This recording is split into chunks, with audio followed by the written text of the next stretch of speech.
It's fascinating how we try to make sense of this life we're living. We look for patterns, ways to understand the journey. We do. And you recently shared with us a really interesting personal framework, this 20-20-20 idea. Right. Education from 0 to 20, establishment 20 to 40, and then retirement security 40 to 60.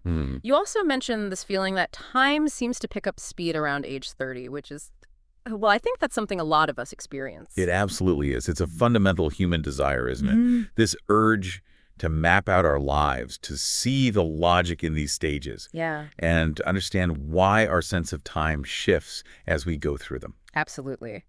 So for this deep dive, we're going to explore this 20-20-20 framework you shared. Okay. We've got some insightful material here, including an analysis of this very model. Our goal is to really get to the core of its thinking, see how it compares with what we understand about how humans develop, especially when we look at some well-known theories, and maybe most importantly, how relevant it is for you, for all of us today. Right. And to do that, we'll be looking at a few key areas. Okay. First, we'll dive into why time often feels like it's accelerating, especially around that age 30 mark you mentioned. Yeah, that feeling. Then we'll compare the 20-20-20 structure with established ideas about adult development from thinkers like, Erik Erikson, Daniel Levinson, Jeffrey Arnett too. Got it. We'll also consider the historical context, the world where this kind of framework might have taken hold and why. Right. When it might have fit better. Exactly. And finally, we'll tackle the challenges it faces in our very different modern lives. Ultimately, we want to arrive at some useful principles for navigating life in the present day. Okay, let's get right into this feeling of time speeding up around 30. You brought it up, and it's such a common feeling. What's behind that sense of those years just flying by? That's an excellent place to start. There's some really interesting research into what's called chronoception. Chronoception. Yeah, our own personal experience of time. And there are a few main ideas that help explain why time often feels like it goes faster as we age. Okay. One important theory is the novelty and information processing idea. Basically, the more new information our brains are taking in, the slower time feels to us. Ah, okay. Think about when you were a kid, so many new things happening all the time, right? Constantly. Our brains were really busy processing it all, and that's why those years can seem to stretch out. That totally rings true. Those never-ending summer holidays, school years, packed with new stuff. Exactly. Now think about adulthood. As we settle into routines, work, family, familiar places, the amount of truly new information we encounter day to day tends to go down. Right. Less novelty. Our brains get really good at dealing with the familiar, so they don't need to work as hard. And because we're processing less new information, time can feel like it's moving more quickly. Okay. Your experience around 30 probably lines up with a shift from a period of lots of new things, maybe finishing school, starting a career, new relationships, to more settled patterns. So less new stuff equals faster feeling time. Okay, that makes sense. Like the brain's on autopilot more often. In a way, yes. More efficient processing of the familiar. What else contributes to this feeling, you asked? Yeah, what else is there? Another fascinating idea is the proportional time hypothesis. Think about this. When you're 10, a year is a pretty big chunk of your life. It's 10%. Right, huge. But when you're 50, a year is only 2% of your total experience. Wow, yeah. Much smaller slice. So as we get older, each year becomes a smaller and smaller fraction of our lives so far. And that can give us the feeling that time is just zipping by faster. It's like each year carries less sort of proportional weight compared to all the years that have come before. That's a really insightful way to look at it. A year just doesn't feel like as significant a portion of the whole as it used to. It's less dense somehow. That's a good way to put it. And there's also the biological and neural changes theory proposed by Adrian Bijan. Biological? How so? He suggests that as we age, our brain's networks become more complex. And we might experience some subtle slowing in how our nerves transmit information. Okay. Now, imagine your brain is processing moments like frames in a movie. Yeah. Bijan argues that as we get older, we might register slightly fewer of these distinct moments per second. Fewer frames. Exactly. So just like a movie with fewer frames might look sped up, our experience of time can feel faster because we're essentially noticing fewer individual moments within the same amount of real time. Wow, that's a really interesting biological perspective. So it's not just psychological. There could be actual physical changes playing a role. Precisely.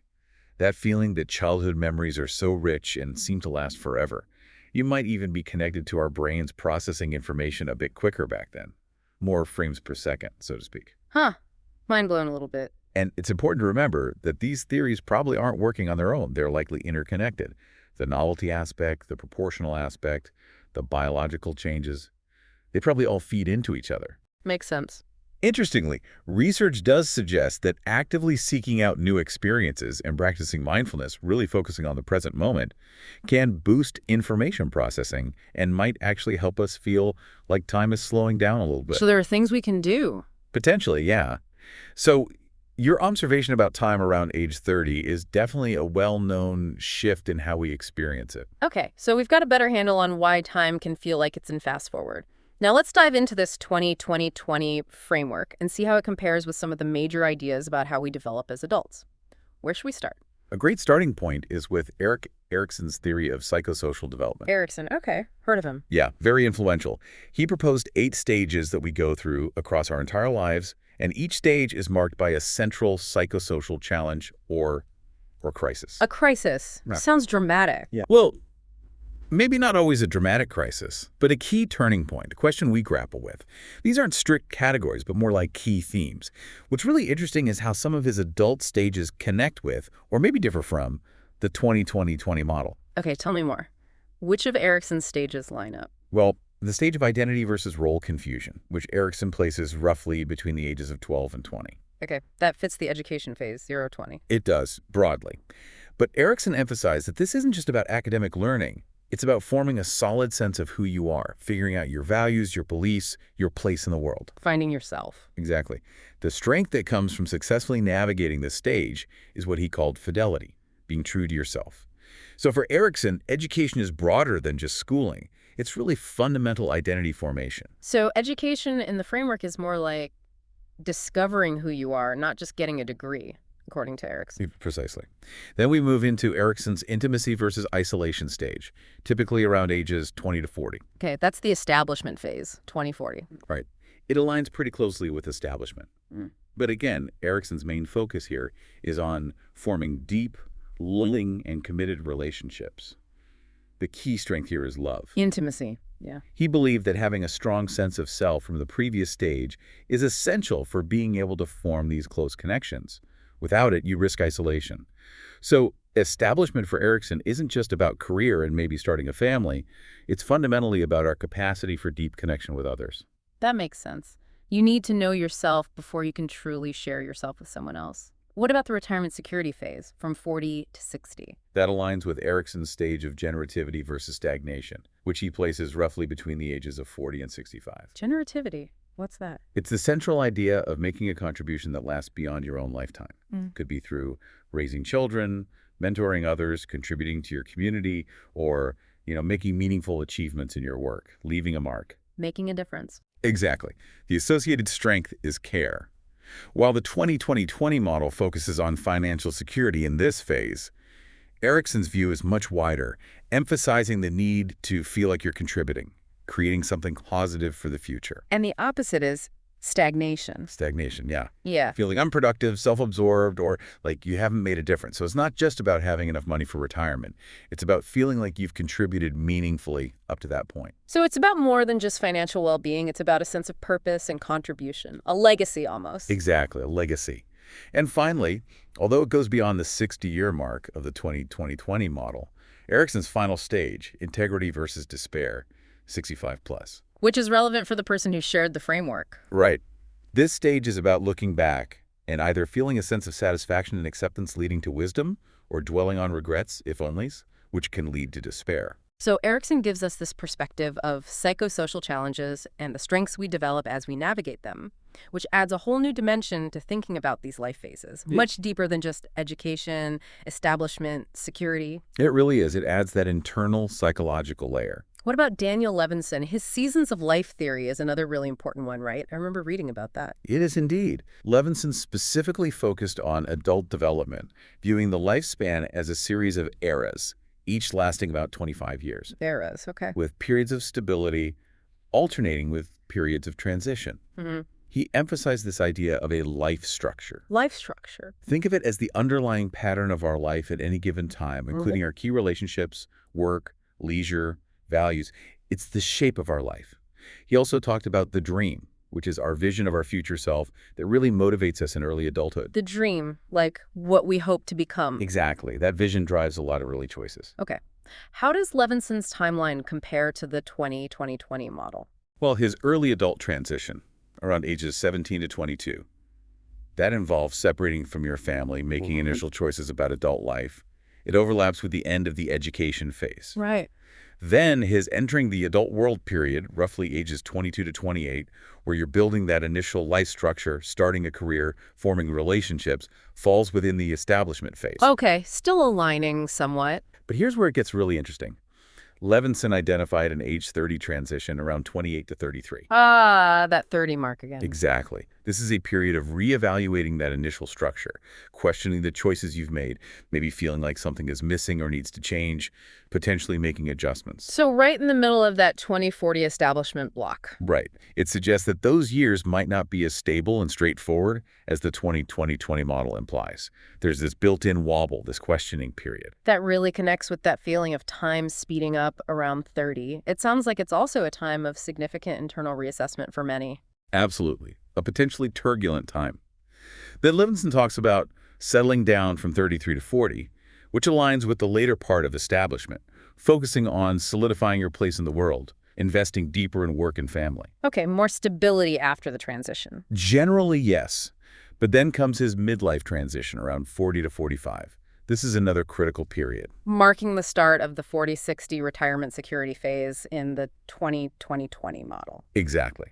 But for Levinson, this is a time of significant questioning of the entire life structure you've built so far. It often involves a confrontation with mortality, reviewing past choices, and potentially making major shifts in career or relationships. It's much more than just starting to focus on financial planning for retirement. So the start of retirement security for Levinson is actually a period that could involve significant change and questioning, maybe even upheaval? It definitely could. A major turning point.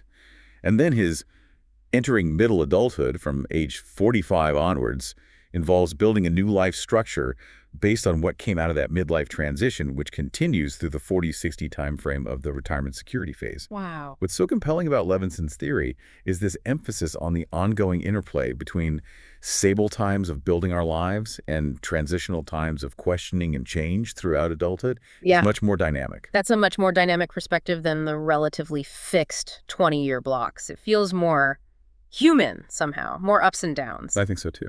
Now, what about Jeffrey Arnett's idea of emerging adulthood? That's more recent concept, right? Yes, much more recent.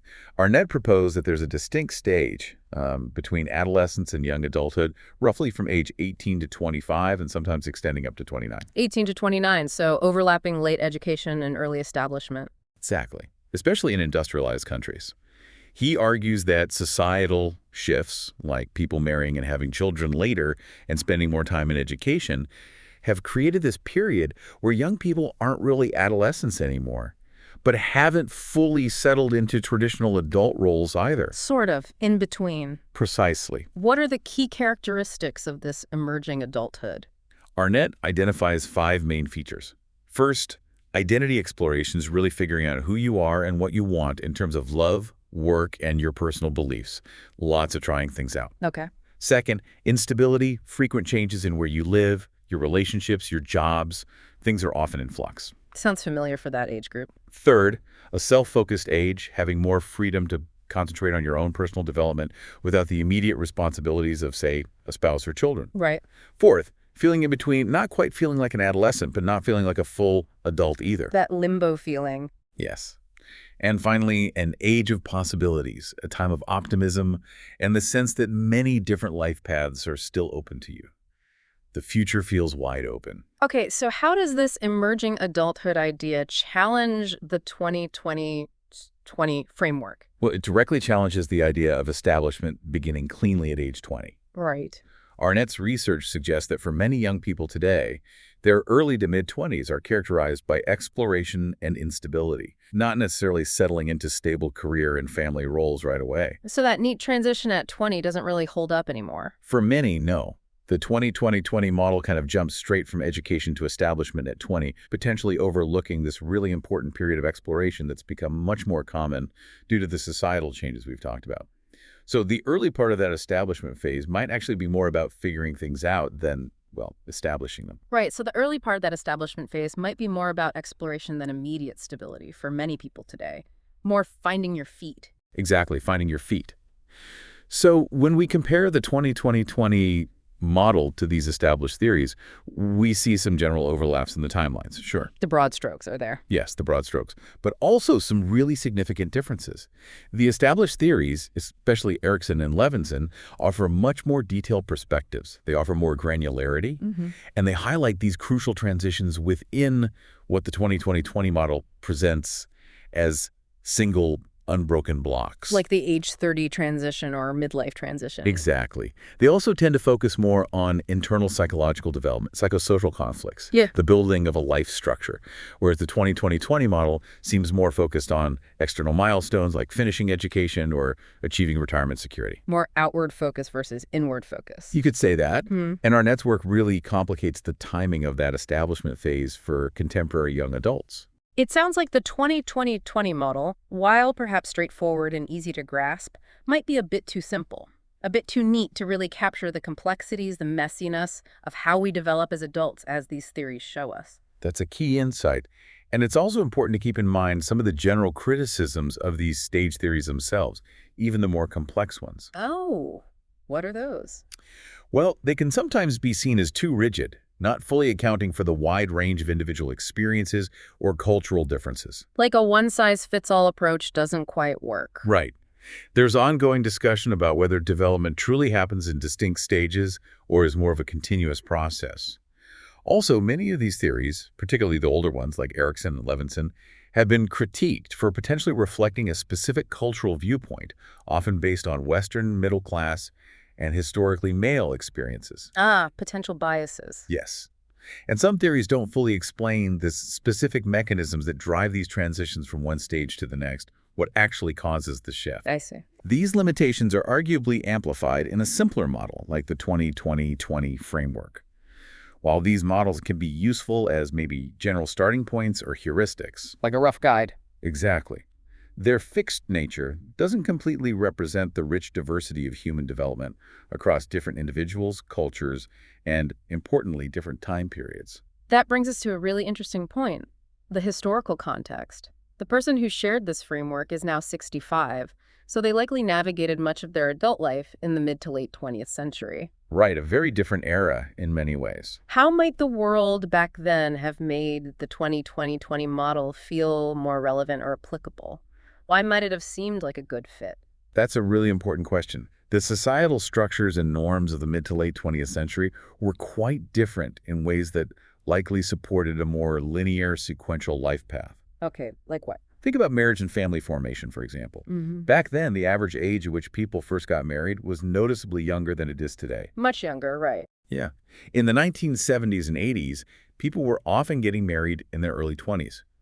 This aligns quite well with the beginning of that establishment phase in the model, including starting a family. So those major life milestones were happening earlier for many people. So those big life events were occurring earlier for a significant portion of the population, fitting into that 2040 block more neatly. Exactly. And educational paths were also often more direct. College enrollment rates were lower overall, and for many, formal education concluded around age 20 to 22. Advanced degrees weren't as common an expectation as they might be today for certain fields. So 0-20 for education felt more definitive for more people. It did. Career structures also tended to be more traditional, the idea of an organizational career, working for one company for a long time, maybe even your entire career. A lifetime job. Exactly, with the expectation of a pension at the end. That was much more prevalent.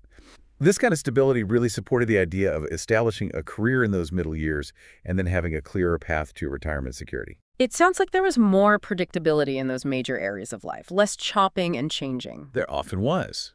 And economic conditions in the post-World War II era, while certainly not without inequalities or downturns, provided pathways to stable employment and rising living standards for many, particularly in Western countries. Right. This made things like buying a home, often seen as a key part of establishment, more attainable for young families within that 2040 window than it might be today for many. Easier to get on the property ladder back then. Generally speaking, yes.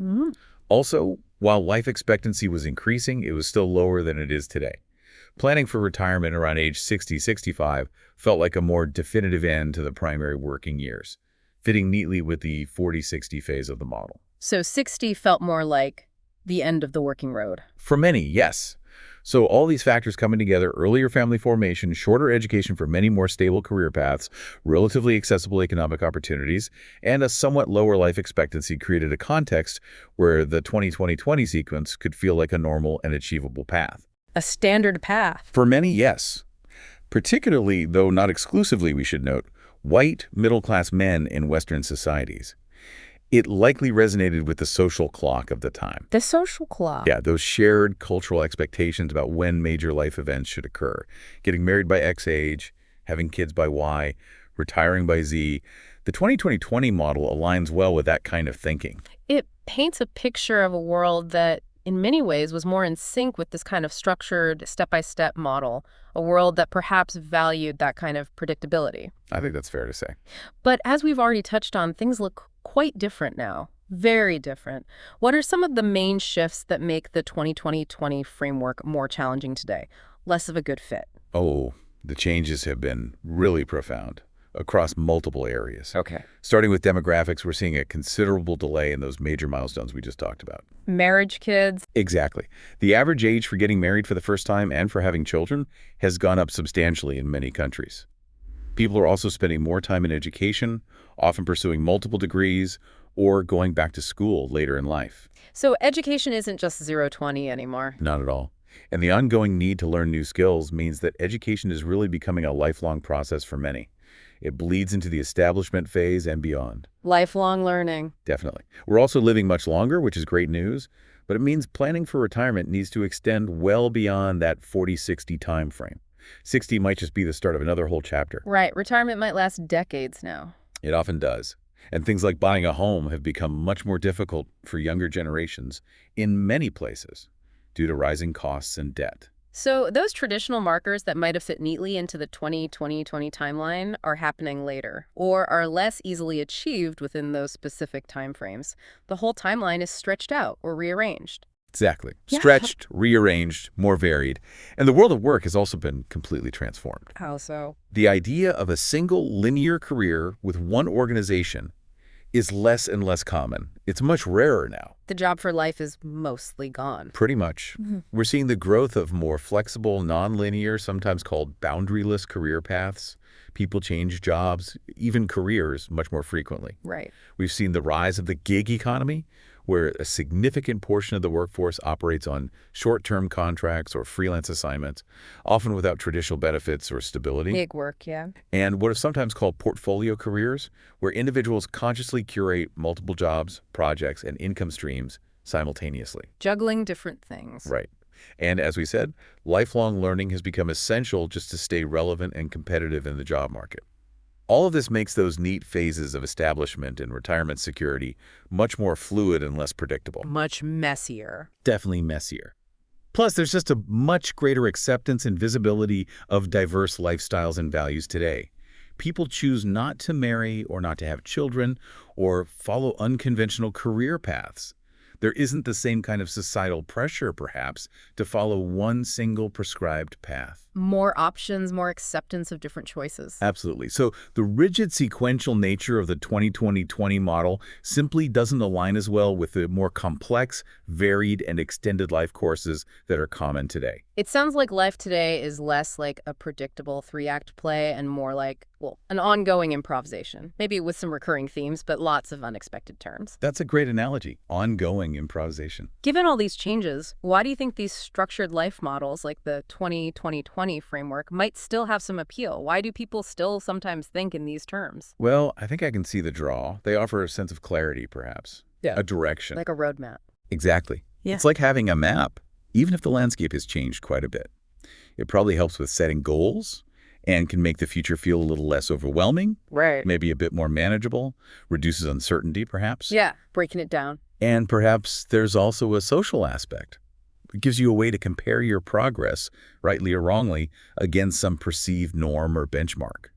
Okay, those are all good points. Structure can definitely provide a sense of order and purpose, Breaking life into phases can make long-term goals seem more achievable and can offer a feeling of control when things feel uncertain. And you're right, these models can provide benchmarks for comparing ourselves to others, for better or worse. Right.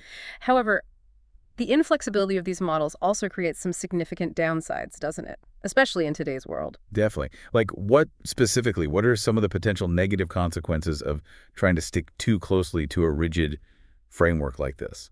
Well, the biggest one is probably just a lack of adaptability. Life rarely unfolds exactly as planned. Right. So Unexpected things happen. Job loss, illness, economic downturns, changes in relationships, new opportunities popping up.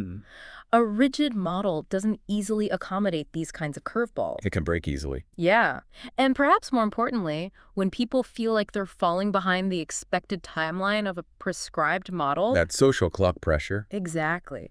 It can lead to significant stress and anxiety. If society, or even just your own internalized model, says you should achieve certain things by a certain age and you haven't, it can trigger feelings of inadequacy, failure, disappointment. Yeah, that off-track feeling. Totally. And in our current environment where social media often presents, a highlight reel of everyone else's apparent successes, Definitely. this pressure can be even more intense, comparing your messy reality to someone else's curated timeline. I can definitely see that. Feeling like you're off track can be really tough on your well-being. Very damaging. Absolutely. And holding too tightly to a set path can also limit creativity and lead you to miss out on unexpected opportunities. How so? Well, you might be so focused on the establishment phase, for instance, sticking to a certain career trajectory, that you don't even consider a completely different path that opens up, one that might actually be a much better fit for your evolving interests and values. You miss the side roads. Sticking to the script, even when a better play comes along. Exactly. It can also lead to a mismatch with your own personal values.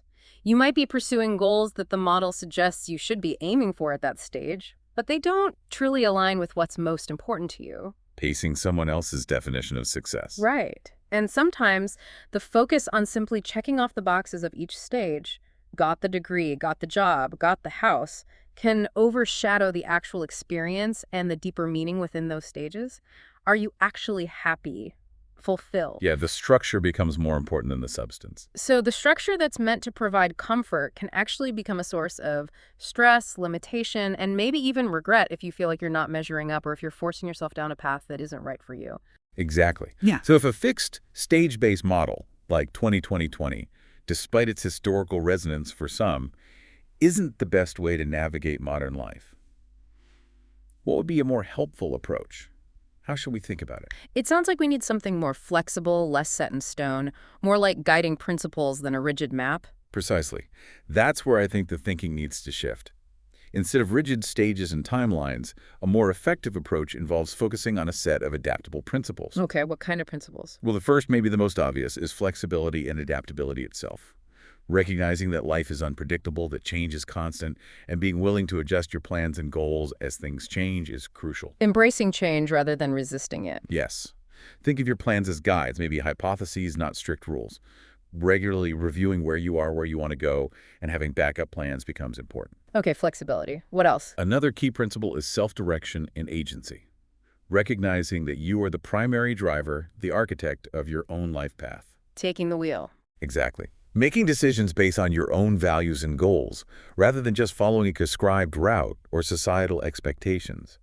Think of it as consciously shaping your own career and life based on what matters most to you. So taking ownership of your journey and being ready to change direction when needed, and doing it based on your own compass. That's a great way to put it. Then there's value alignment and psychological success. Psychological success. Yeah, defining what success means to you personally, based on your core values.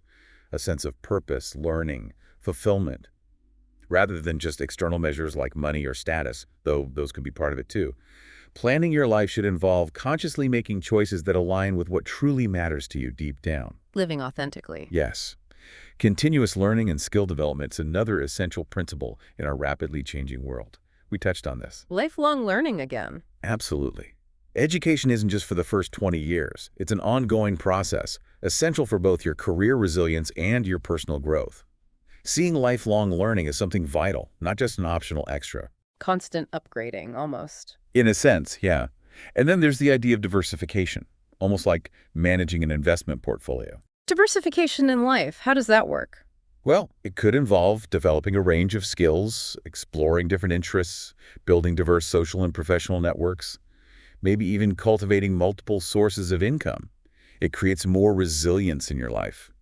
If one area faces a downturn, you have others to rely on. Don't put all your eggs in one basket. Pretty much.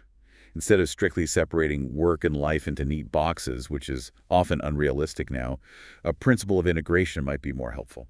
Work-life integration. Yeah, finding ways to manage the different parts of your life, work, family, health, interests, in a flexible way that fits together based on your current priorities, rather than trying to force a perfect separate balance all the time. More of a blend. Sometimes, yes.